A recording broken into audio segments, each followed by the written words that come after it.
This is another people photo, although in this case it's little people, kids playing on a beach. And it's a nicely saturated photo with strong colors, a cloudless sky.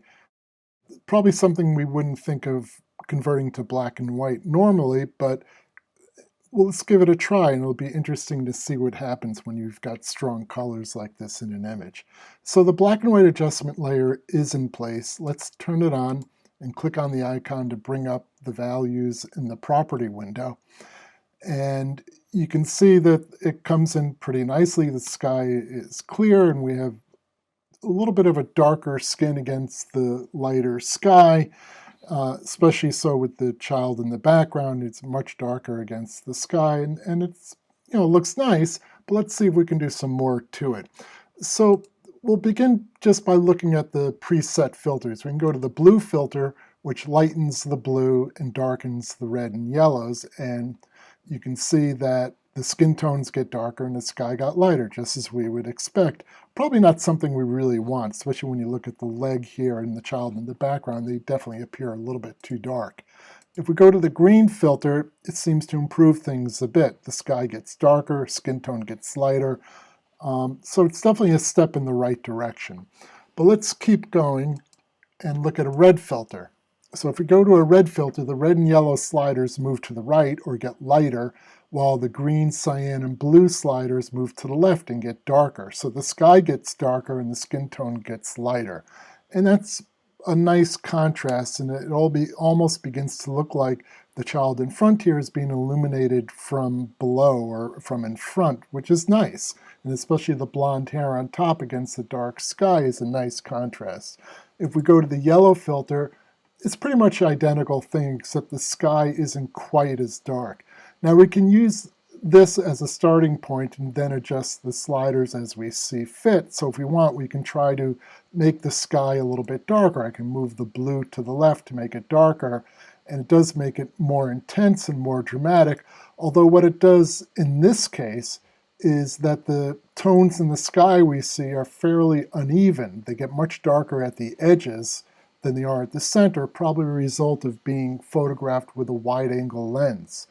So we have to be careful of that. So you probably have to back off of that a little bit, or ultimately we could make some other adjustments to lighten the edges of the photo, but that's a little bit beyond our scope of adjustments for right now. So we can move the blue, back off on the blue a little bit, back off on the cyan, and it really looks pretty nice. The skin is light and the hair is really bright against the sky, and it really seems to look like a nice image. We can just look at the default again. If I bring up another black and white adjustment layer, turn off the one we did, and this is the default, we can see the difference between the default and what we've got now. So it's a pretty dramatic difference, and maybe it's not to everyone's liking, but it's certainly an interesting way to make a black and white image of such a saturated photo.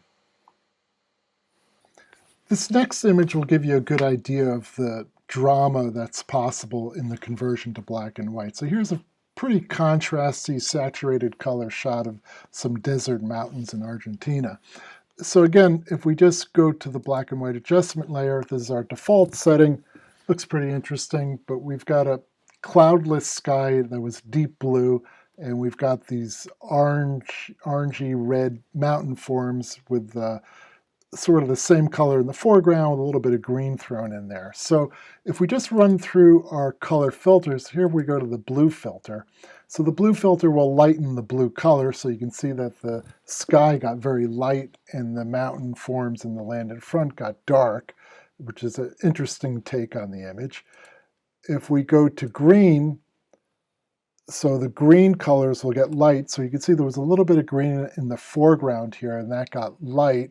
And then the red is sort of a middle here, with the yellow getting a little bit light. So that's why the mountains here appear quite a bit lighter against a darker sky.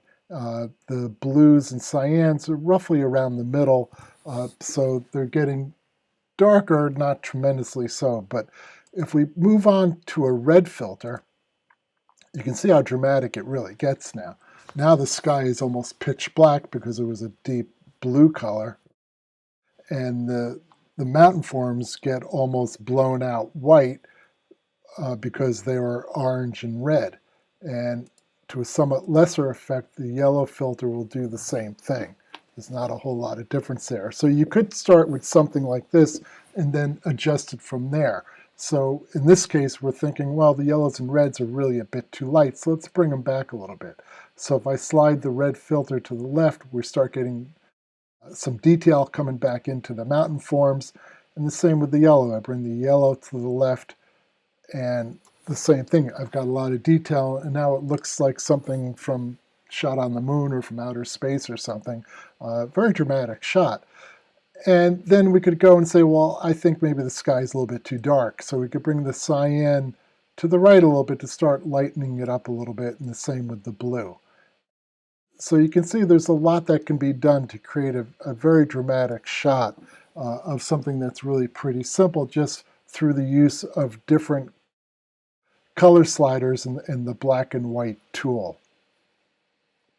Here's a photo from a wedding of two people, a woman and a man, obviously. The woman has smoother skin than the man, maybe a little bit lighter. So we want to keep those things in mind when we make the conversion. We have the ability to lessen some of the blemishes on the skin and to smooth it out a little bit when we make the conversion.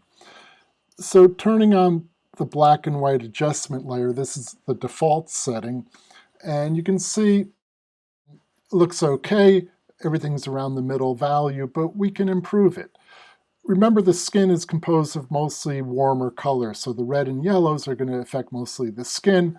A little bit of the background as far as the yellow goes, because we have green in the background and there's quite a bit of yellow in the green, so be aware of that when we make an adjustment. But starting at the top with the red, if we move it to the right to lighten it, we can lighten it quite a bit to the point that we lose all detail, which we don't want to do. But we can go a little bit, and it seems to improve the skin of the two people.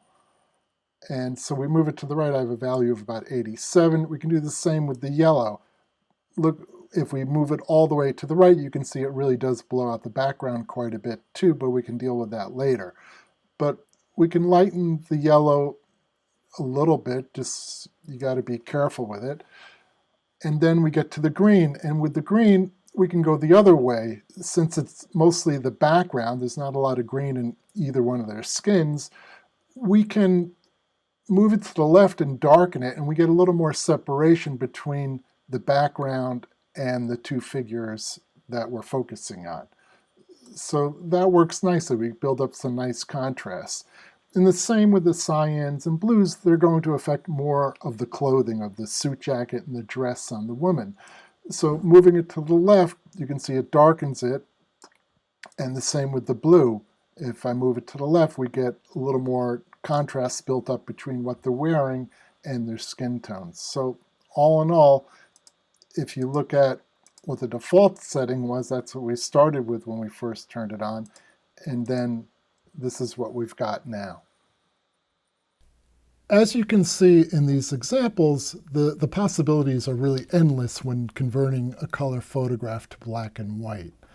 By targeting specific colors in your image, whether they be the warm tones in the skin or cooler colors in the sky or the trees, what have you, it doesn't really matter. But by adjusting those colors lighter or darker or making them more saturated or less saturated, you can really alter the kind of black and white image that you'll get out of it.